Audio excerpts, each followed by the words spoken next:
Vamos lá, irmãos, compartilhar uma palavra de Deus agora com vocês. Uma palavra que Deus colocou agora à tarde, no finalzinho de tarde, começo de noite, no meu coração. E é algo que eu já tinha pensado um tempo atrás, mas que para mim é fundamental a gente falar sobre isso. E você vai entender a importância disso. Eu espero que você entenda a importância disso, tá bom? Então o tema dessa mensagem que eu quero trazer para você hoje é Saul, Davi e a nova aliança. Saul, Davi e a nova aliança. O que Saul, Davi tem a ver com a nova aliança, com o evangelho? Sendo que Saul e Davi foram lá os primeiros reis de Israel e isso aconteceu muitos séculos antes de Jesus. E Jesus que inaugura a nova aliança, estabelece a nova aliança. Então eu quero ler com você um texto que está lá em João, capítulo 5, versículo 39 e 40. João, capítulo 5, versículos 39 e 40. A palavra de Deus diz o seguinte: vocês estudam cuidadosamente as Escrituras porque pensam que nelas vocês têm a vida eterna. E são as Escrituras que testemunham a meu respeito. Contudo, vocês não querem vir a mim para terem vida. Jesus está nesse momento repreendendo os religiosos daquela época. Os religiosos, os fariseus, os saduceus, os escribas, os sacerdotes, eles eram profundos conhecedores das Escrituras. Eles conheciam de cor o Pentateuco inteiro, eles conheciam os profetas, eles tinham fora isso muitas outras leis que eram passadas oralmente, tradições orais de como interpretar as Escrituras. Então eles tinham um conhecimento profundo, mas só que eles tinham conhecimento para poder viver um monte de regras e dizer para as pessoas o que elas deviam ou não fazer. O conhecimento que aquelas pessoas tinham das Escrituras não estava aproximando aqueles estudiosos, aqueles religiosos, do conhecimento sobre o Messias. E aí Jesus chama a atenção deles falando assim, vocês estudam cuidadosamente as Escrituras. E não tem nada de errado nisso, pelo contrário. Nós devemos estudar as Escrituras com muito cuidado, com muito zelo. E eles pensavam, isso é o ponto aqui, Os religiosos pensavam que a vida eterna estava na Escritura, estava naquele conjunto de regras da lei de Moisés que eles deveriam seguir. Mas Jesus fala, não é isso. As Escrituras, elas falam ao meu respeito, mas vocês não estão se achegando a mim. Eles estudavam as Escrituras, mas não conheciam o Messias. E a gente hoje não pode cair nesse mesmo erro. Quando nós lermos as Escrituras, seja no Antigo ou no Novo Testamento, não tem que ser para conhecer um conjunto de regras que a gente tem que seguir, ou para adquirir mais conhecimento teológico, ou para dizer que sabe mais do que o outro, ou mesmo para preparar uma boa pregação. Esse não é o motivo, essa não é a razão principal para nós conhecermos a Palavra de Deus. A razão principal para nós conhecermos a Palavra de Deus é buscar nelas conhecer o Messias, é buscar nas Escrituras conhecer Jesus. Esse tem que ser o nosso propósito. Lá em Romanos, capítulo 15, versículo 4. Romanos, capítulo 15, versículo 4.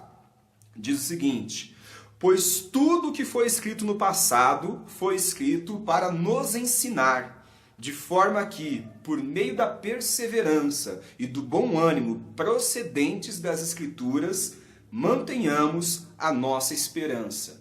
O propósito de tudo aquilo que foi escrito nas Escrituras, de tudo que está lá no Antigo Testamento, coisas que às vezes a gente lê e não entende, histórias que a gente acha interessante, outras a gente acha super chata, mas tudo aquilo que foi escrito tem um propósito.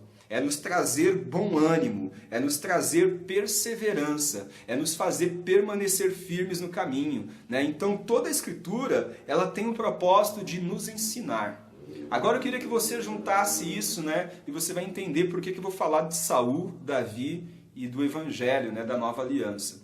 Nós precisamos olhar para toda a Palavra de Deus, inclusive lá no Antigo Testamento, e procurar Jesus nas Escrituras. Queria te dar esse conselho, de tudo que eu vou falar hoje. O filé mignon, a cobertura, o recheio da mensagem. A principal parte da mensagem é procure Jesus nas Escrituras. Procure Jesus no Antigo Testamento. O Antigo Testamento ele revela Jesus. Desde o livro de Gênesis até Apocalipse, né? Antigo e Novo Testamento, toda a Escritura revela Jesus. Jesus é o tema principal das Escrituras. E nós precisamos ler a Bíblia não para conhecer historinhas da Bíblia, mas para conhecer Jesus. E eu queria que você lesse comigo essa história.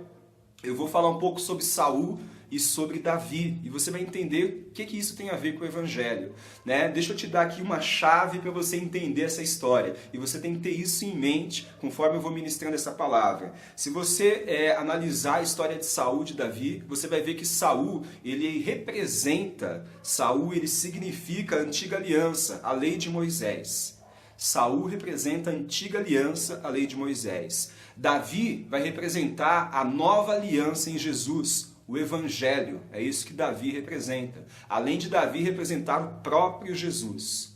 Golias representa o pecado. Golias não é o teu problema pessoal, o teu problema financeiro, conjugal, a tua saúde, né? Não, Golias não é isso. Golias representa o pecado. Tá bom? E você vai entender isso que eu estou falando aqui. Eu queria chamar a atenção nessa mensagem a alguns pontos, né, que mostram como que Saul representa a antiga aliança e como que Davi representa a nova aliança e Davi representa Jesus. Tá? Então existem algumas semelhanças na história de Saul e na história da própria aliança de Moisés. Assim como existe semelhança na vida de Davi e na vida de Jesus, semelhança na vida de Davi, naquilo que ele fez e na nova aliança, no evangelho que nós temos. Amém? Então, pega essa palavra aí, isso vai ser revelação para muita gente, vai ser entendimento novo para muita gente.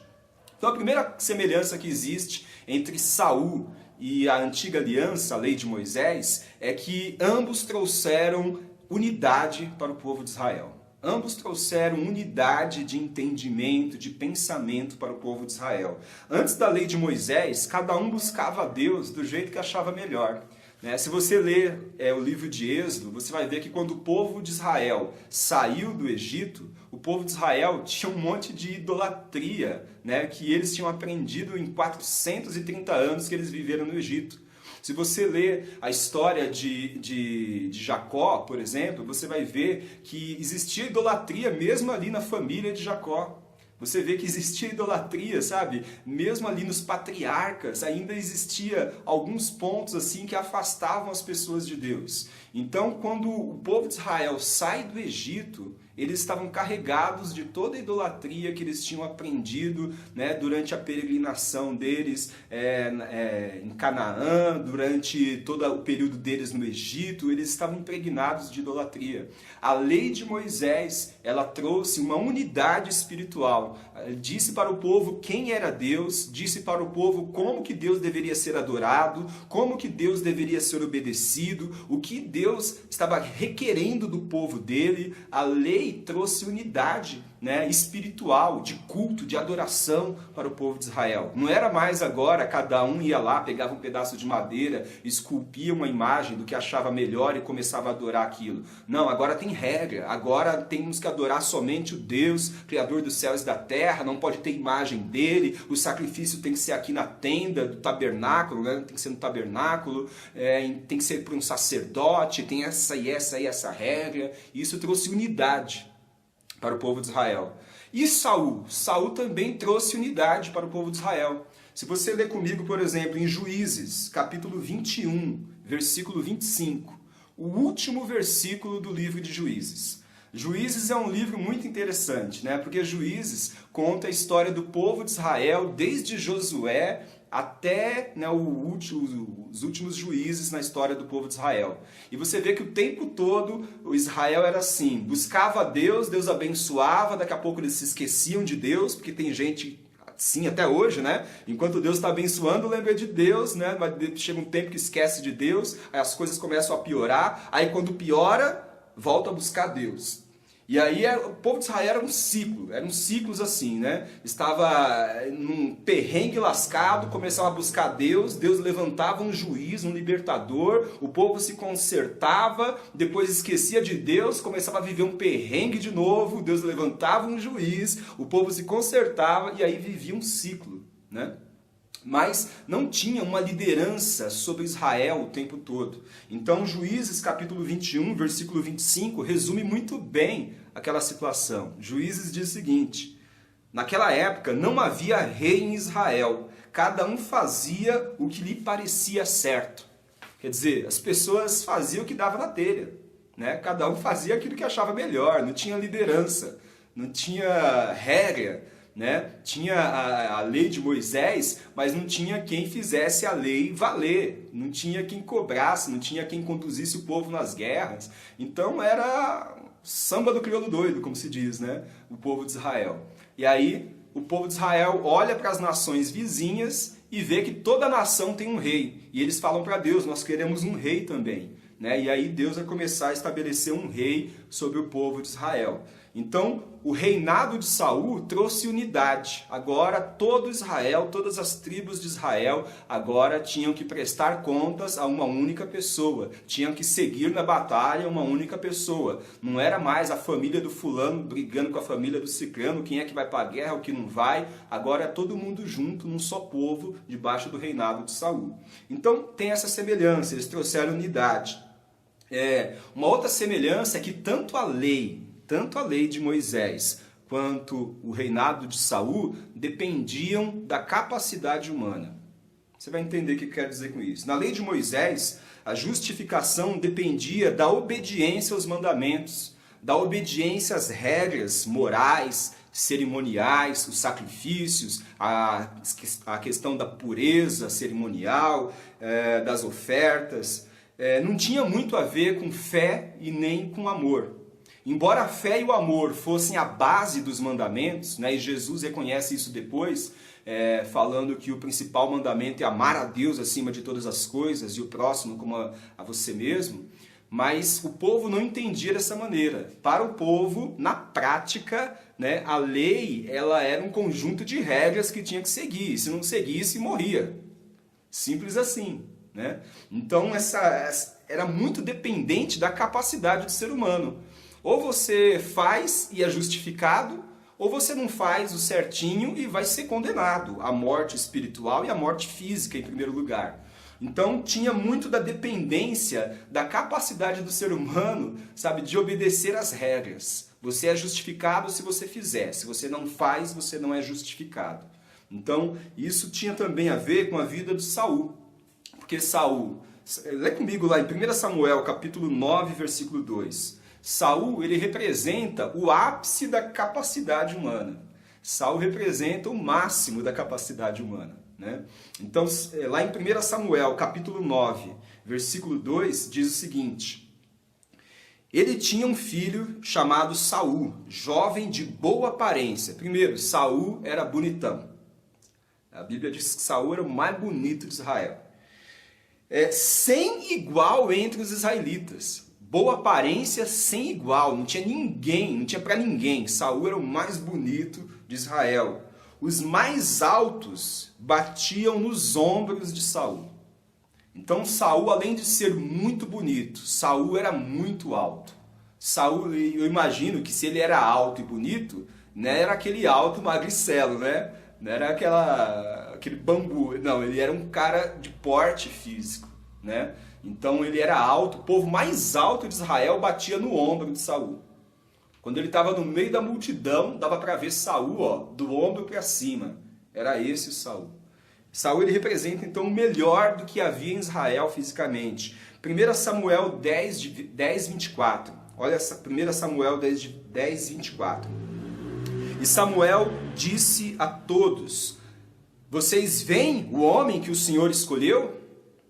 Não há ninguém como ele no meio de todo o povo. Então todos gritaram: viva o rei! Né? Samuel está aqui nesse momento pegando Saul para ser o rei de Israel, e Samuel diz umas coisas interessantes aqui, né? Ele fala que não há ninguém como Saul no meio do povo. Saul era o melhor que tinha no meio do povo, fisicamente, em todas as características, Saul era o melhor. Né? Mas por que Deus fez isso? Outra coisa interessante, né, nesse texto. Ao contrário do que muita gente diz, já ouvi gente falando isso e pregando isso, né? Que Saul foi a escolha do homem e Davi foi a escolha de Deus. Mas não é isso que a Bíblia diz.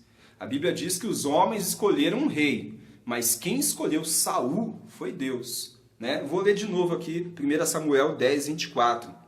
E Samuel disse a todos: vocês veem o homem que o Senhor escolheu?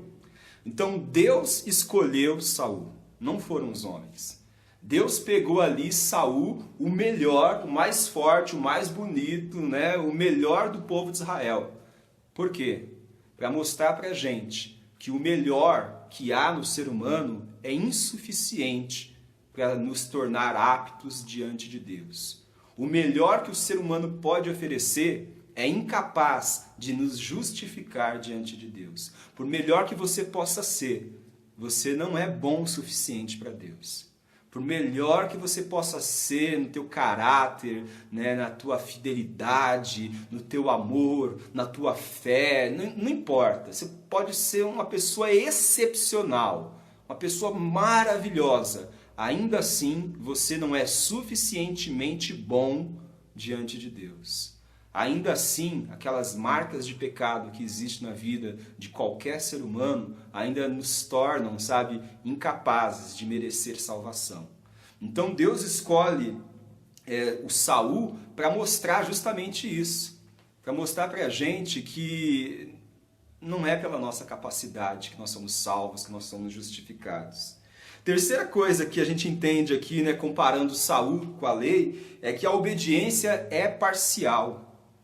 A obediência ela sempre foi parcial. A lei de Moisés tem mais de 600 mandamentos. Agora eu pergunto para você, alguém consegue, né, obedecer os 600 mandamentos? Eu li uma vez um livro, não vou me recordar agora qual livro, mas o livro dizia que mesmo o melhor dos judeus conseguia, o melhor dos judeus, o mais dedicado, conseguia cumprir cerca de 300 daqueles mandamentos. 300. O melhor dos judeus, o mais religioso, consegue fazer a metade. E aí tem um agravante, né, em tudo isso, que é o fato de que quando nós quebramos qualquer mandamento da lei, você é culpado como se tivesse quebrado todos. Né? Quer dizer, não adianta você ser 95% obediente.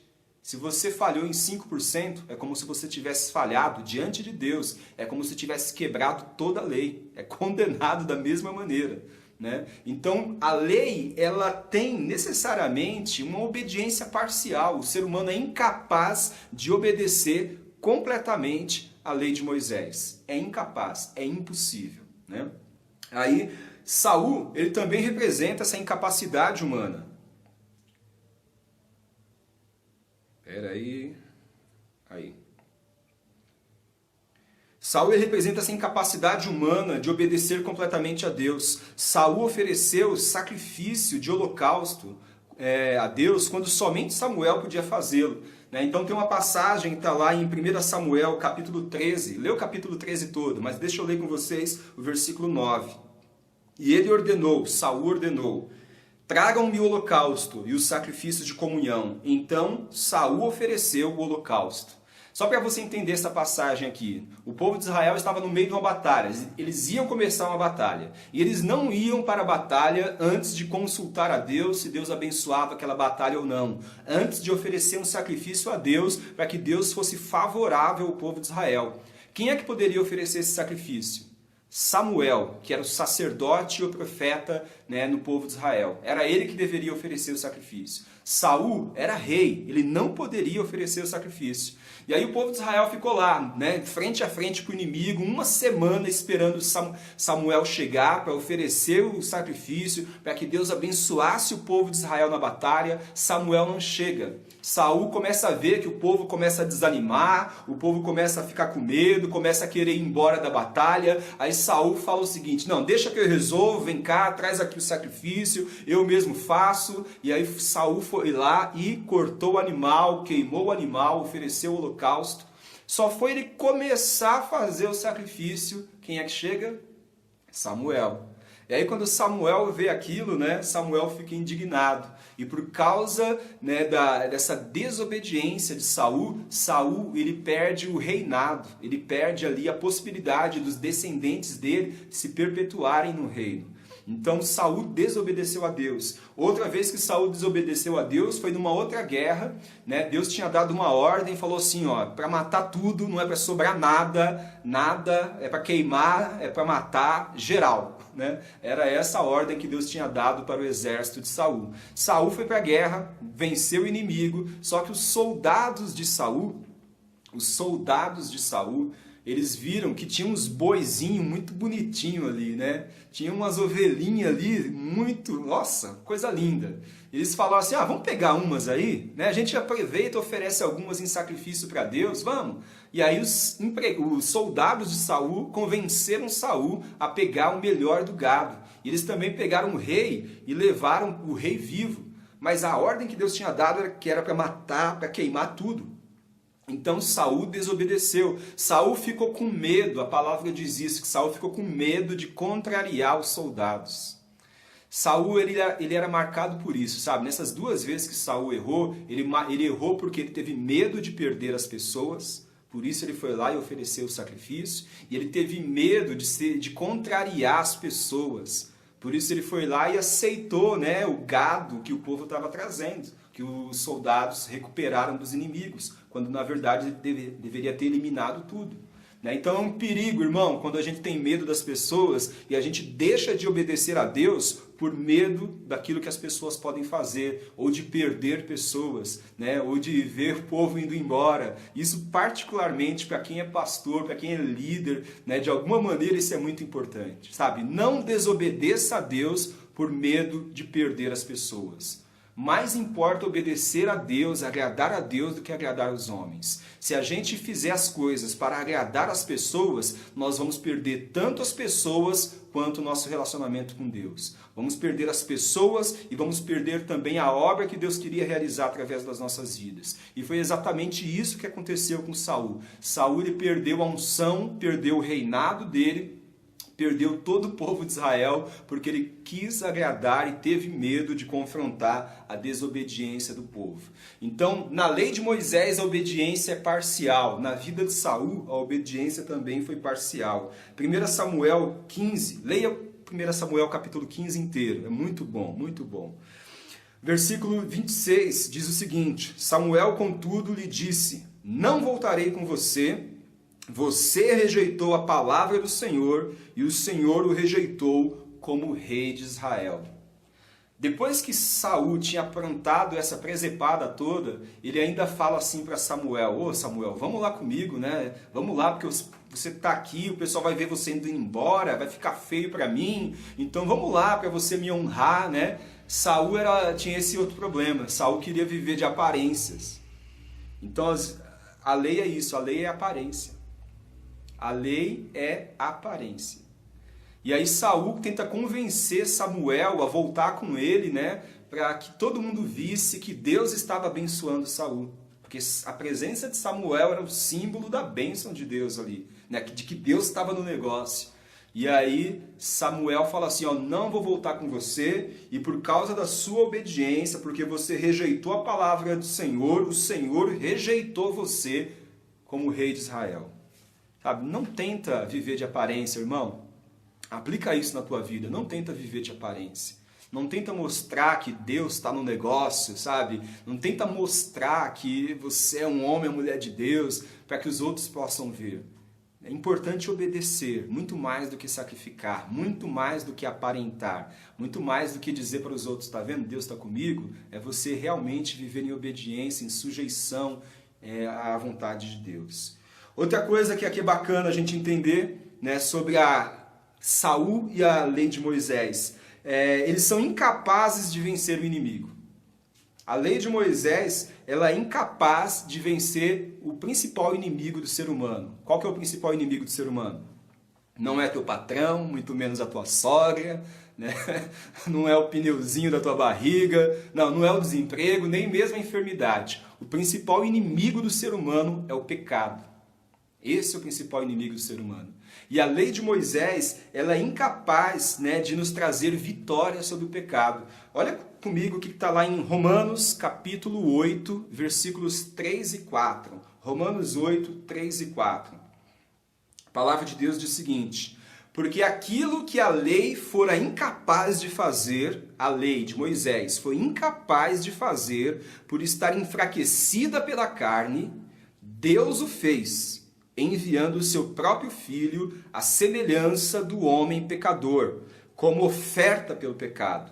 E assim condenou o pecado na carne, a fim de que as justas exigências da lei, você vê que as exigências da lei, elas são justas, o problema não está na lei, né? É a carne que enfraquece a lei, os mandamentos de Deus são santos, é bênção, mas a nossa carne é incapaz de cumprir os mandamentos de Deus, é incapaz de cumprir a lei, né? Assim condenou o pecado na carne, a fim de que as justas exigências da lei fossem plenamente satisfeitas em nós, que não vivemos segundo a carne, mas segundo o Espírito.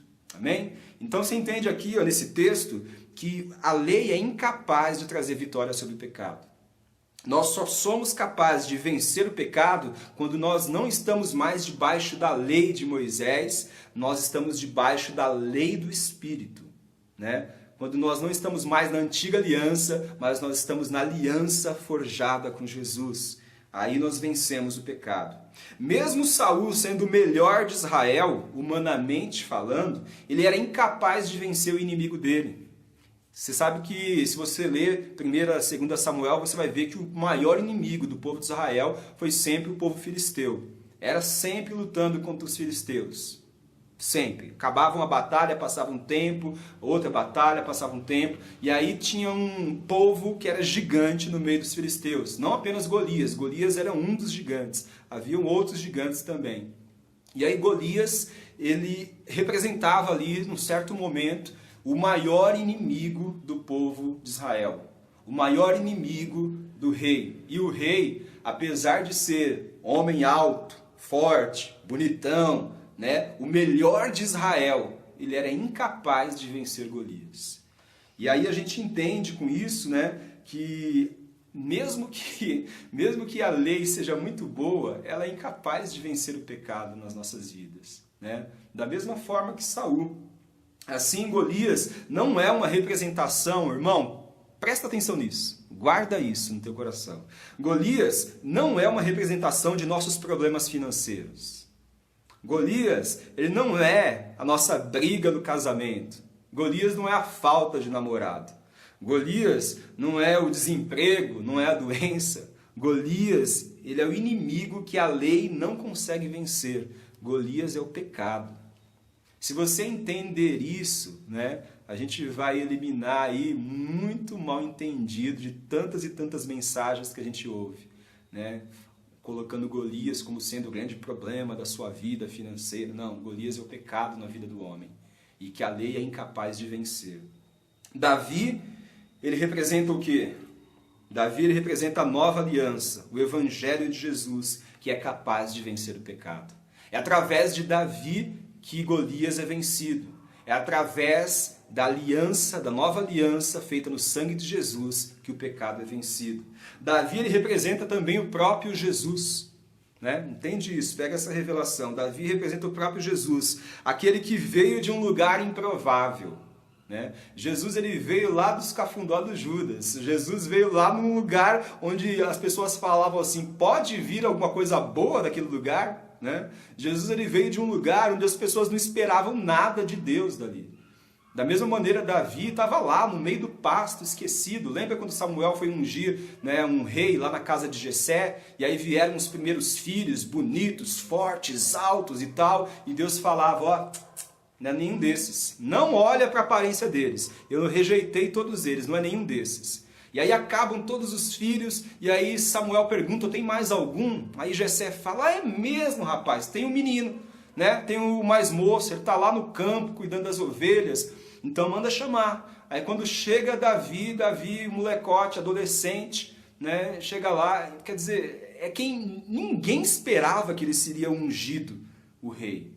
Da mesma maneira, ninguém esperava que Jesus, né, fosse o rei. Todo mundo esperava um Messias, que fosse um grande guerreiro, que fosse um grande rei político, né? Não esperava alguém humilde do povo, como foi Jesus. Então Davi, ele era um improvável. Davi é aquele que não tinha aparência de rei. Davi fala, a palavra fala aqui em alguns textos, em algumas traduções, que Davi, ele era ruivo e de boa aparência. Davi era um menino bonitinho, gente. Davi não causava medo em ninguém. Davi não ia impor respeito pela aparência dele de jeito nenhum. Agora você consegue imaginar um rei, naquela época de guerra, de batalha, um rei que não põe medo em ninguém? Que respeito esse rei ia ter, né? Então Davi estava lá com aparência que não servia para ser rei. A Bíblia fala também que Jesus não havia beleza, formosura nenhuma nele. Não havia nada humanamente falando, fisicamente falando, que atraísse as pessoas a Jesus. Em Isaías 53 fala sobre isso, né? Nos evangelhos também fala sobre isso. Jesus não era uma pessoa, sabe, que alguém olhava e falava, esse sim vai ser o rei, né? Esse é o cara. Não, né? A aparência não era atrativa. Davi é aquele que foi rejeitado pela própria família. Davi foi esquecido. Imagina você, né? O pastor marca que vai jantar na tua casa. E aí você chama toda a família, mas você, deixa fulano lá. Foi assim que fizeram, né, com Davi. Davi foi rejeitado pela família. Davi era meio chutado de lado. Jesus também foi rejeitado pela família. A família de Jesus chegou a achar que ele estava louco quando ele estava fazendo ministério, expulsando demônios, pregando o evangelho. Achava que ele estava louco. Só depois que Jesus morreu, ressuscitou, é que os irmãos foram crer no evangelho e se converter. A família de Jesus, né, se salvou. Só depois. Jesus foi rejeitado também. Mas Davi também foi ungido por Deus e viveu cheio do Espírito, da mesma maneira que Jesus. Jesus, né, significa Salvador. Cristo significa ungido de Deus. É o escolhido. 1 Samuel, capítulo 16, versículo 13. 1 Samuel 16, 13. Diz o seguinte: Samuel apanhou o chifre cheio de óleo e ungiu na presença de seus irmãos. E a partir daquele dia, o Espírito do Senhor apoderou-se de Davi. E Samuel voltou para Ramá. Desde o dia em que Davi foi ungido, né, por Samuel para ser rei, ele era só um adolescente. Desde aquele momento, o Espírito Santo se apoderou de Davi. O Espírito Santo encheu Davi.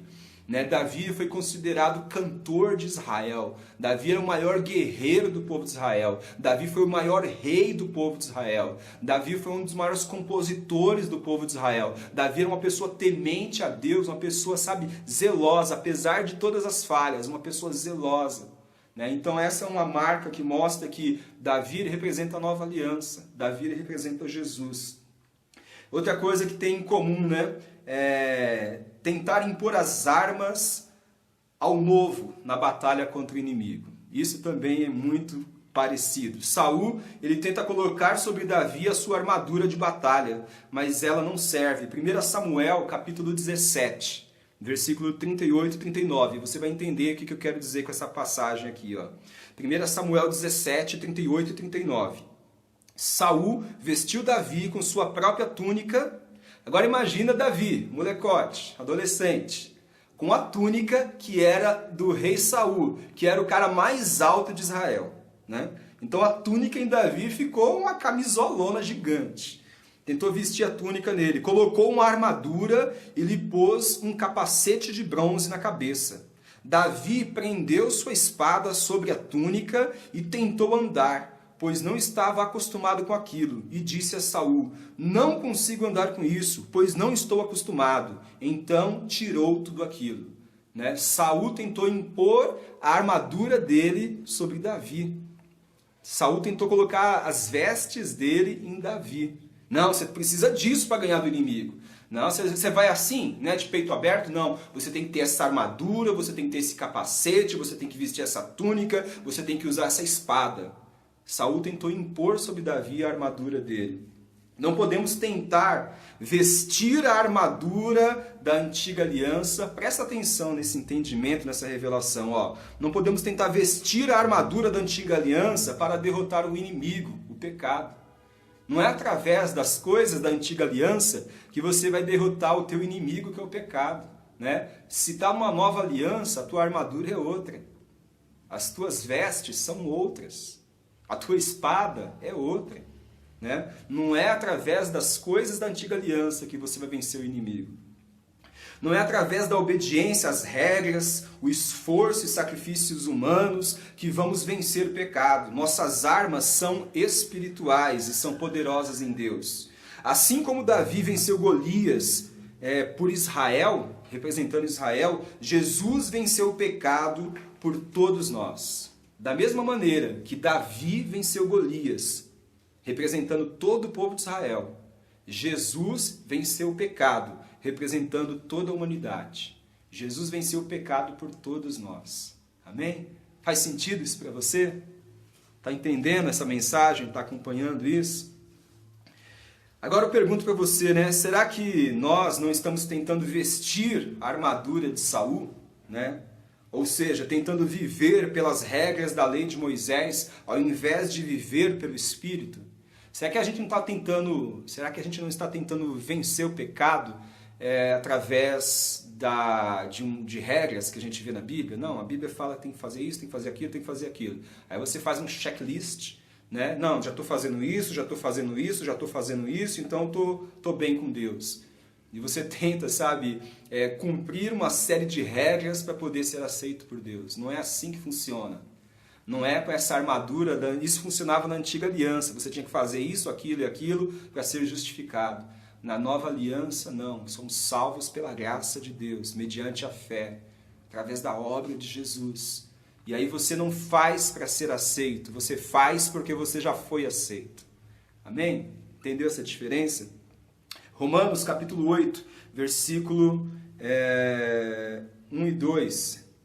Versículo 1 e 2. Romanos diz o seguinte: portanto, agora já não há condenação para os que estão em Cristo Jesus, porque por meio de Cristo Jesus, a lei do Espírito de vida me libertou da lei do pecado e da morte.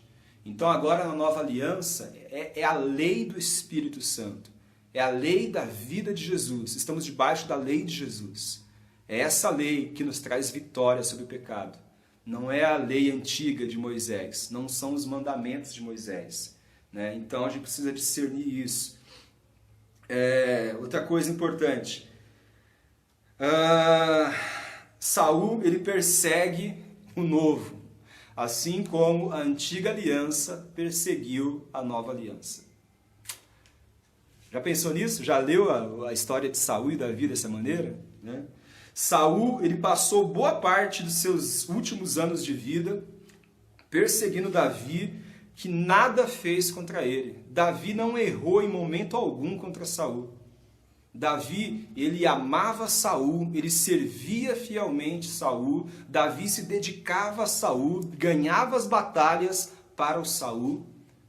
Mesmo assim, Saul perseguiu Davi incansavelmente, tentou matar Davi a qualquer custo. Tentou e Deus livrava Davi.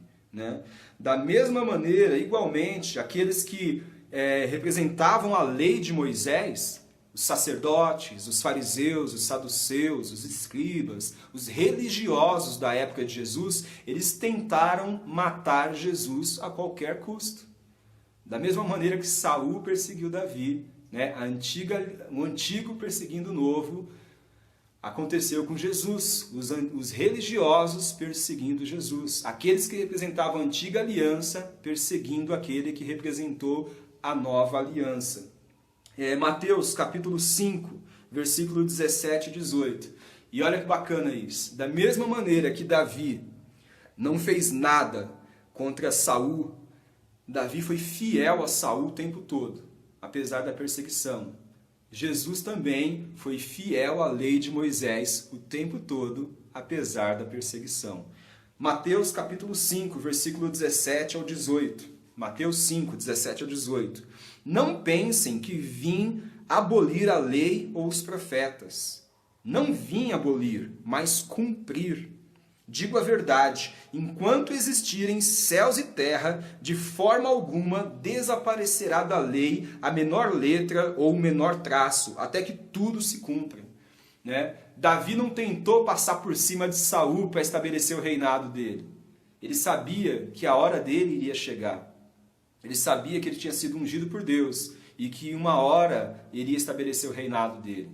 Da mesma forma, Jesus não chegou rasgando a lei de Moisés. Não, Jesus foi fiel à lei de Moisés. Jesus cumpriu todos os mandamentos. Cumpriu em dois sentidos. Jesus obedeceu os mandamentos de Moisés e Jesus também, na própria vida dele, ele concretizou os mandamentos. Ele realizou os mandamentos. Jesus era o sacrifício que purificava o povo. Jesus era a arca da aliança, que era a presença do próprio Deus no meio do povo. Jesus, ele era, sabe, a representação, o cumprimento, a materialização da vontade de Deus que havia na lei. Jesus, ele cumpriu a lei, né, em todos os sentidos. Então, assim como o reinado de Saul acabou e deu lugar ao reinado de Davi, a época da lei de Moisés já se foi e precisamos viver pela graça do sacrifício de Jesus. Precisamos viver nessa novidade de vida. E aí tem uma coisa para a gente pensar, né? Da mesma maneira que Saul perseguiu Davi, que o antigo perseguiu o novo, que os religiosos da época de Jesus perseguiram Jesus, da mesma maneira, hoje, aqueles que querem viver debaixo da vontade do Espírito, na nova aliança, eles também vão sofrer perseguição por aqueles que querem viver debaixo da antiga aliança. E eu estou entrando num terreno perigoso aqui, né? Porque tem muita gente que vive debaixo de certas regras que não ou são da antiga aliança e não são mais para a gente hoje, ou nem parte da aliança essas regras fazem, né? Nem parte da Bíblia, nem na Bíblia está, mas é um conjunto de regras que se querem impor sobre os outros. Nós não estamos debaixo da lei, nós não estamos debaixo dos mandamentos de Moisés, nós estamos debaixo da lei de Jesus. E estando debaixo da lei de Jesus, da lei do Espírito, como diz lá em Romanos 1 e 2, assim nós vamos satisfazer tudo o que era impossível para nós na lei de Moisés. É através do Espírito, através de um relacionamento com Deus, é através de um relacionamento com o Espírito Santo. Tudo aquilo que é o essencial da lei, que é o coração da lei, que é amar o próximo, amar a Deus, que é adorar somente a Deus, nós vamos viver nas nossas vidas. Amém? Então que essa mensagem aí fique no teu coração, que você possa entendê-la, discerni-la e que ela sirva como exemplo para você de como examinar as Escrituras. Não porque nas Escrituras nós temos vida eterna, mas porque nas Escrituras nós encontramos Jesus. E é em Jesus que nós temos a vida eterna. Que a gente possa ler a Bíblia, nós possamos ler mesmo o Antigo Testamento e encontrar ali Jesus se revelando a nós de várias maneiras, mas nos edificando a fé em cada uma delas. Tá bom? Fica na paz, que Deus te abençoe em nome de Jesus.